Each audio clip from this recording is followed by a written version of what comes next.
అస్సలు నీచు వాసన రాకుండా చాలా చిక్కటి గ్రేవీతో సూపర్ టేస్టీగా ఉండే చేపల పులుసుతో ఇవాళ మీ ముందుకు వచ్చేసాను. ఈ చేపల పులుసు అయితే మా అమ్మమ్మల కాలం నాటి నుంచి సేమ్ రెసిపీని మేమందరం ఫాలో అవుతూ వచ్చేస్తున్నామండి. మీకు కూడా దీన్ని షేర్ చేయటం నాకు చాలా హ్యాపీగా అనిపించింది. ఈ చేపల పులుసు ఇవాళ పెడితే రేపు తింటే ఇంకా టేస్టీగా ఉంటుంది, వేడి మీద తిన్నా కూడా బాగుంటుంది. దీనికోసం అయితే నేను ఇక్కడ 3 చేప ముక్కలను తీసుకున్నాను. అంటే ఇవి దగ్గరగా ఒక 1/2 కేజీ వరకు ఉంటాయి.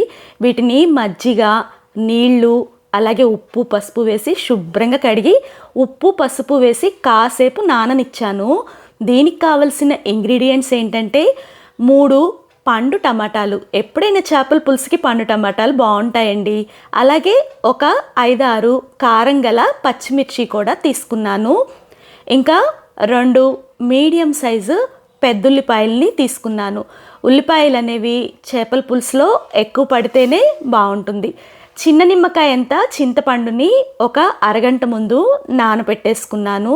ఇలా నానితే చింతపండు పులుసు ఈజీగా వస్తుంది. ఇప్పుడు ఉల్లిపాయల్ని ఇలా క్యూబ్స్ లాగా కట్ చేసుకోండి. కొంచెం పెద్ద ముక్కలు కట్ చేసుకుంటేనే పులుసుకు బాగుంటుంది. అలాగే టమాటా ముక్కల్ని కూడా ఒక టమాటాని మధ్య కట్ చేసి మళ్ళీ కట్ చేసిన దాన్ని ఇలాగా 2 పీసెస్గా కట్ చేసుకుంటే మనకి క్యూబ్స్ లాగా వస్తాయి. పచ్చిమిర్చిని కూడా పూర్తిగా చీల్చకుండా ఇలాగా చివరి వరకు ఘాటు పెట్టేసుకొని వదిలేసేయండి. ఇలా ఎందుకు చూపిస్తున్నానని మీరు అనుకోవచ్చు. కొంతమందికి చేపల పులుసులో ఉల్లిపాయలు, టమాటాలు, పచ్చిమిర్చి ఎలా వేసుకోవాలో తెలియదు కాబట్టి చెప్తున్నాను. తెలిస్తే స్కిప్ చేసేసేయండి. ఇప్పుడు చేపల పులుసు తయారు చేయడానికి ఒక వెడల్పాటి పాత్రని పెట్టేసుకోండి. దాన్ని పొయ్యి మీద పెట్టొద్దండి.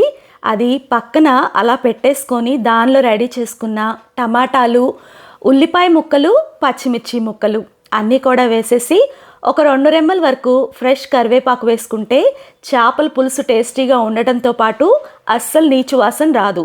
దీనిలో నేను 4 టేబుల్ స్పూన్ల నిండుగా కారాన్ని వేస్తున్నాను. కారం అనేది మీ టేస్ట్కి తగ్గట్టు అడ్జస్ట్ చేసుకొని వేసుకోండి. అలాగే 1/2 టేబుల్ స్పూన్ వరకు పసుపును కూడా వేసేసి 1 టేబుల్ స్పూన్ వరకు కూడా క్రిస్టల్ సాల్ట్ని వేయండి.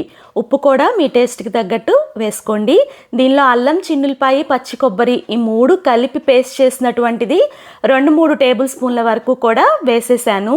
అలాగే ఇందాక చూపించిన చింతపండు నుంచి తీసిన చింతపండు రసాన్ని కూడా ఒక 100 గ్రాముల వరకు దీంట్లో వేశాను. ఇదంతా కూడా బాగా కలిసే విధంగా చేతితోనే మిక్స్ చేసుకోండి.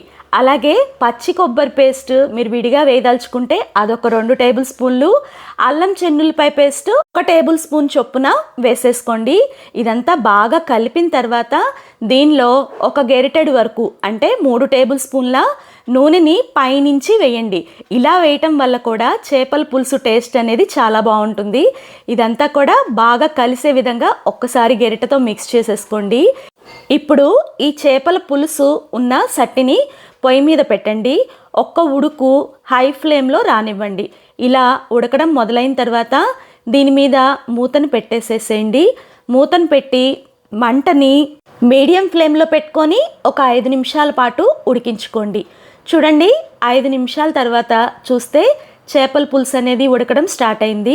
గెరిటతో కదపకుండా ఇలాగ చేపల పులుసుని వీడియోలో చూపించిన విధంగా మిక్స్ చేసుకుంటే మీకు చేపల పులుసులో ఉన్న చేపలు అనేవి చక్కగా చెదరకుండా ఉంటాయి. చూడండి, ఇలా రెడీ చేసుకున్న తర్వాత మళ్ళీ దీని మీద మూతను పెట్టేసుకొని సిమ్లో ఒక 10 నిమిషాల పాటు దీన్ని ఉడికించుకోండి. 10 నిమిషాల తర్వాత చూస్తే ఆయిల్ అనేది మీకు చక్కగా సపరేట్ అయి కనపడుతుంది. అంటే చేపల పులుసు అనేది ఆల్మోస్ట్ రెడీ అయినట్టే. ఇప్పుడు దీనిలో ఒక 1/2 టేబుల్ స్పూన్ వరకు గరం మసాలాని వేసేసేయండి. మళ్ళీ వీడియోలో చూపించిన విధంగా ఈ చేపల పులుసుని మిక్స్ చేసుకోండి. ఇలా రెడీ చేసుకున్న తర్వాత మళ్ళీ మూతను పెట్టేసి సిమ్లో ఒక 2-3 నిమిషాల పాటు ఉడికించుకోండి. చూడండి, తర్వాత ఓపెన్ చేసి చూస్తే ఇది పర్ఫెక్ట్గా రెడీ అయిపోయింది. ఇప్పుడు ఫ్రెష్గా తరిగిన కొత్తిమీరని కూడా వేసేసి గెరిటతో మాత్రం మిక్స్ చేయొద్దండి. జస్ట్ అలాగా కొత్తిమీర ఆ వేడికే మగ్గిపోతుంది. ఇంతేనండి, చాలా చిక్కటి గ్రేవీతో చాలా టేస్టీగా అస్సలు నీచు వాసన లేకుండా ఉండే చేపల పులుసు రెడీ అయిపోయింది. ఇది మా అమ్మమ్మ గారి స్టైల్ చేపల పులుసు. మీరు కూడా ట్రై చేసి మీకు ఎలా వచ్చిందో కామెంట్ చేయండి. అలాగే వీడియో నచ్చితే లైక్ చేసి మీ ఫ్రెండ్స్కి రిలేటివ్స్కి తప్పనిసరిగా షేర్ చేయండి. ఫస్ట్ టైం మన వీడియోస్ చూస్తుంటే ఇలాంటి రెసిపీస్ కోసం మన ఛానల్ని సబ్స్క్రైబ్ చేసుకోండి. Thank you for watching.